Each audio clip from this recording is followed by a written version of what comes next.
Picture this. You're in a position as Sonic Team allowing you to plan a special event celebrating Sonic's 30th anniversary. People are obviously hoping it'll be a new game, but there's no way you can provide that. However, besides games, sometimes, what else is Sonic widely known for?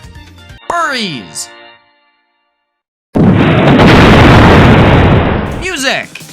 Y'all already know this by now. Sonic, to the dismay of many, had a 30th anniversary symphony, but it was held online as the pandemic was still at large. A simple live stream that, while it did have a large viewership, did little to satisfy fans. I tuned in a little as it was live, but stopped watching after a few minutes. It just didn't hit the same way as if it were actually live. And apparently, Shota Nakama thought the same thing. Starting the Sonic Symphony World Tour in 2023, Nakama made it a goal to spread the music as far as he could. Right away, I know people are gonna try and point out the obvious that this is not actually a world tour. Guys, just let them cook.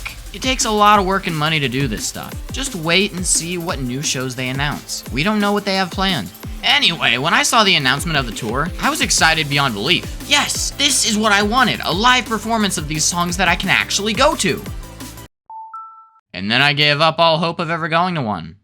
Yeah, I don't know why, but I kinda just assumed this was out of reach for someone like me to go to something like this. I'm just a middle-class idiot with no clue how the world works. How would I do something like this? So I brushed it off and moved on. Then, time began to pass by. Pictures, videos, meetups, even friends were going to these things. But I still didn't think it was reasonable for me to go. It just didn't seem fathomable, I guess. And then one thing led to another, and suddenly me and a bunch of guys had tickets. Okay. Not really sure when I bought mine. I think it was after the Sonic 4 race and I realized I wasn't a sane person. Got it. 2023 ended and January began. And the realization hit.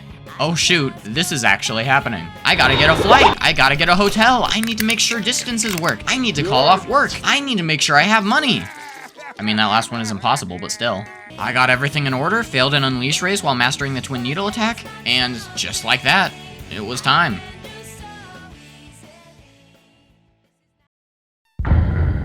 I need to wake up at 5 a.m., dang it. After getting 5 hours of sleep, I stumbled out of bed, showered, got my already packed stuff, and began to head out.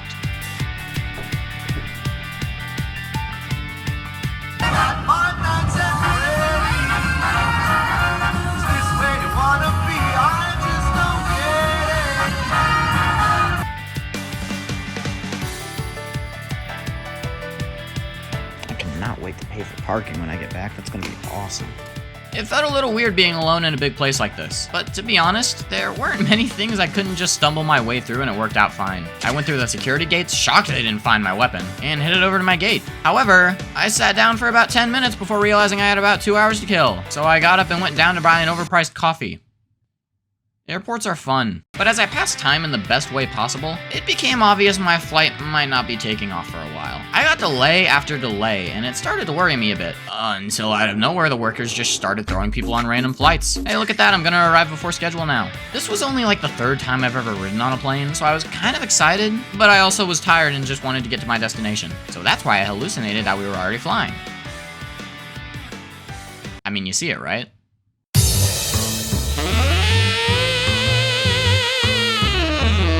I ended up landing in a much fancier airport than I expected. They had a Five Guys, y'all! Extra expensive, no less! Skipping out on the burgers, I made my way to the metro station, and before I knew it, I was in the middle of the city. They had a Five Below and IKEA.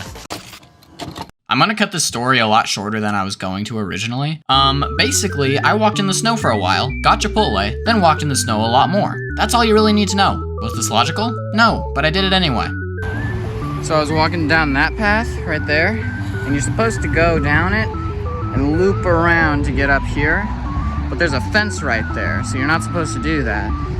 But I just walked up the hill and jumped the fence. I'm a speedrunner, guys. Next time we do the races, you better know I'm gonna win. I'm sure that'll carry over into Lost World.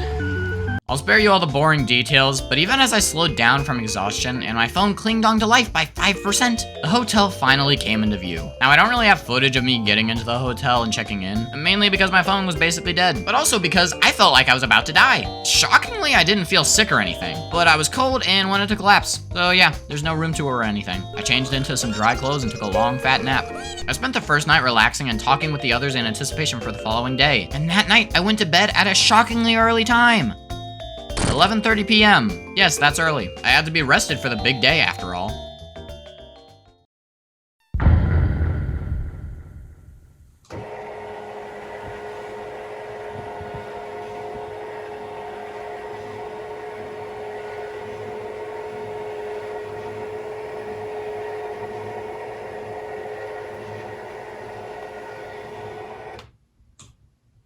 The next day, I woke up, got ready, and prepared to head out. We had a schedule laid out, but I'll just let you know now, we didn't follow this at all. Anyway, I had some time to kill before meeting up with everyone, so I went down to get some breakfast, just beating the lunch menu too. However, this was $17. I knew DC would be expensive, but dang. After recognizing my newfound poverty, I began to make my way to the metro station. I walked about 30 minutes to the station, although it was a bit warmer and there was less wind, so it wasn't that bad. Plus, I got to see some cool stuff, like this weird church that's definitely been the subject of horror stories, and this Abraham Lincoln exhibit. I've been here multiple times before, so it was actually cool stumbling across it by accident. I finally got to the metro station and studied which train line to go on. Earlier in the morning, I had talked to Burger Boy, and we decided that me, him, Nitpicker, and Joels were gonna hang out at the Airbnb they were staying at. But then Lag said he was on the way to the Silver Spring Mall, a mall a few minutes away from the theater that we'd be at tonight. And I realized if we got on the metro now, we'd most likely get to the mall at the same time. I am the manifestation of dumb luck. We all decided to just meet up at the mall, so I boarded the metro and began the 40-minute ride to the mall, all the while trying to determine how we'd all meet up. But as we rode, something weird happened. So, a little background, me and the other guys made a pact to bring our 3DSs. Just think about it, how funny would it be to get street passes while at a rock concert? So, before I left my hotel, I put my DS into sleep mode. That way I could pick up any possible idiots nearby. So, I'm sitting on this metro, right? The entire time staying in communication with Lag. When all of a sudden, I get a ping. There is no way! Yeah, by sheer dumb luck, me and Lag were traveling on the same train. And from Lag saying he thought he saw me, there's a good chance we were in the same car. I entered the mall and then looked around while staying in communication. I'm funny. A moment of history was made as I met Mr. Lag for the first time. And then we both started playing Mario Kart 7 while we waited for X-Pool. When X-Pool finally arrived and I saw that he wasn't a giant blue axolotl, I was a little surprised, but regardless, we made a beeline for the nearest Chipotle. To eat? No, idiot, we were modding a 3DS. During our silly escapades, Dylan, Cole the Nitpicker, and Joels finally arrived, so we finished our goofing off and made our way towards X-Pool's unhealthy obsession, where everyone got food except for me because I wanted a coffee. Burger Boy joined up with us, and after me and Lag discovered how dookie we are at Puyo Puyo, we began making our way back to the mall for Dave & Buster's. One joke Twitter would disapprove of later when we made our way back into the mall. We ended up going into Five Below for a bit because Dylan needed a smaller bag for the symphony, but eventually we made it to Dave & Buster's, where we immediately beeline towards the Mario and Sonic machines to heckle the casuals.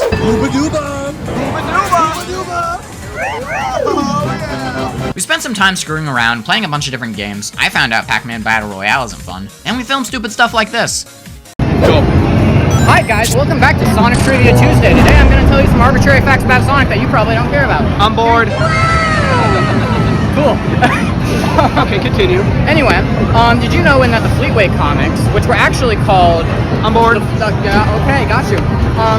Anyway, did you know that in the Fleetway comics, Sonic wasn't originally blue, he was originally brown, and... Yeah, no, Niptober, I know, I'm bored. Okay. After maybe an hour, it was finally time to head towards the theater, so we began to split up and head out. It still felt a little weird on the ride over. I mean, this is such a big event, and I'm so used to looking at these things from the outside that being a part of it and spending my time with all these awesome people, it's gonna take some getting used to. Enough thinking about that though, look, Spinball. Me and the other guys made our way into the theater, and one heckling from a security worker later, we were surrounded by more Sonic fans than I knew were allowed to exist. They had a merch booth along with a girl passing out these little character cards. I ended up getting a t-shirt because the hoodies were like $75, and a Tails card, because I was too polite to ask for Sonic. But eventually they did let us into our seats, and we prepared to watch one of the greatest concerts of our lives, while also keeping an eye on my street pass, of course. This takes us into the concert portion of the video. What I tried to do was record the beginnings and end of songs to give you the symphony experience as best as I can. So sit back, relax, and enjoy my attempt at poorly filming an amazing show.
How's everybody doing? Lovely evening to spend some time with some lovely music, isn't it? What do you think about the Sonic Symphony Orchestra? Fantastic group of musicians. We hope you enjoy it. Thank you for coming to the show. We'll keep it going.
I have a quiz. I have a question for you that I like to ask. How many have been playing the games for more than 10 years? Wow.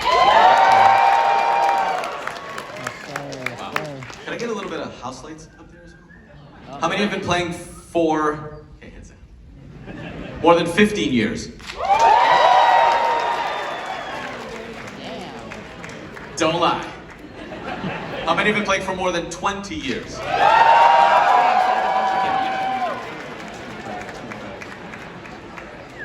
More than 25? The number should be getting smaller at this point. Still got hands up. More than 30 years.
Pretty great, right? And that's just the first half. At this point, it was time for the intermission, which I don't necessarily have footage of. However, some of you may have seen, but there turned out to be a certain someone sitting a mere few feet away from me. Guys, look at Cybershell. After an insane encounter with someone I've looked up to for years, it was time to begin the second half of the symphony. Yeah, symphony.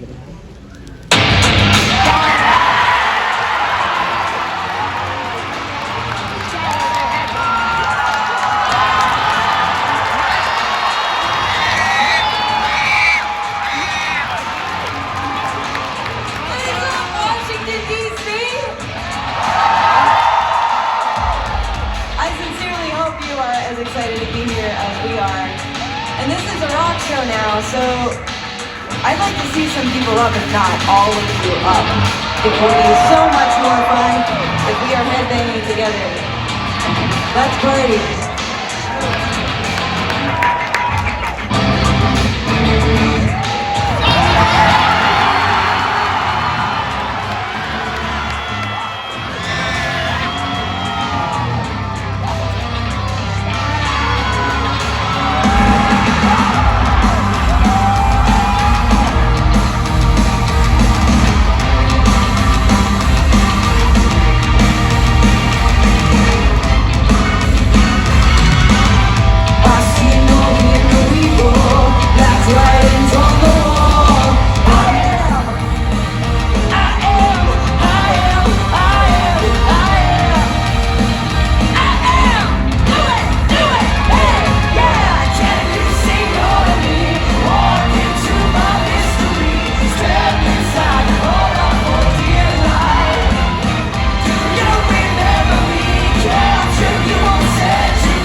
And it's so fun to see nerds like us and like you communing together. I want you to open your heart.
It's about to happen. You're here to witness it. Isn't that awesome? All of our screw-ups. All right, here we go, for real.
So a couple things happened here. First off, my phone was on 1% by the end of the concert. And second, my storage was completely full. Sucks, cause Live and Learn was insane to hear live. But, there's not a lot more to show here. We did a lot for sure, but in terms of actually showing said lot, the footage is sparse. To sum it all up, me and the tubers met outside to talk and goof off before meeting Chris Chan and heading to the nearest metro to go to a Buffalo Wild Wings. When we arrived, we realized that there was literally an active crime scene going on, so we opted to go to some nicer, expensive diner. It was really good, don't get me wrong, but $36 for a burger, fries, and a shake? That isn't what I was expecting to pay that night. I got back to my room at about 1:20 a.m. and proceeded to post some clips on Twitter before passing out.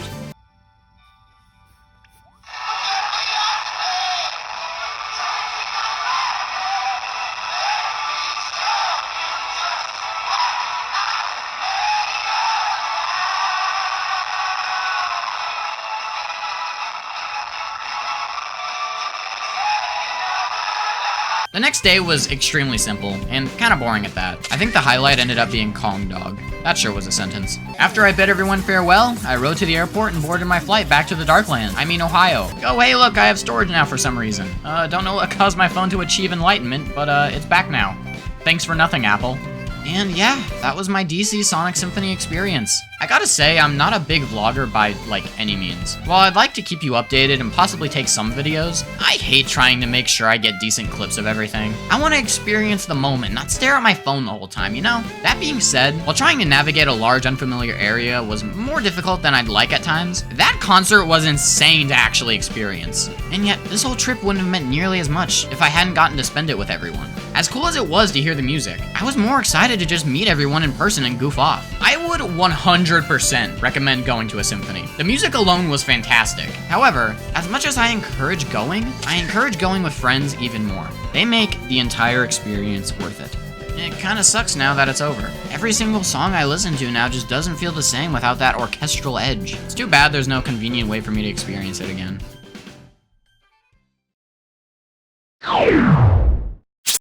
My dumb luck is unmatched.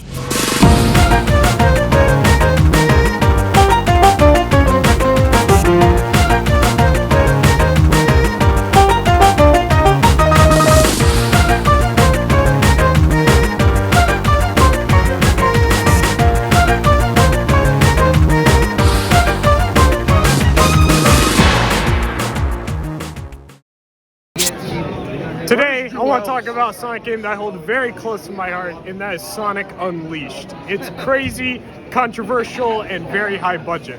It sounds like I'm listening to him in real life.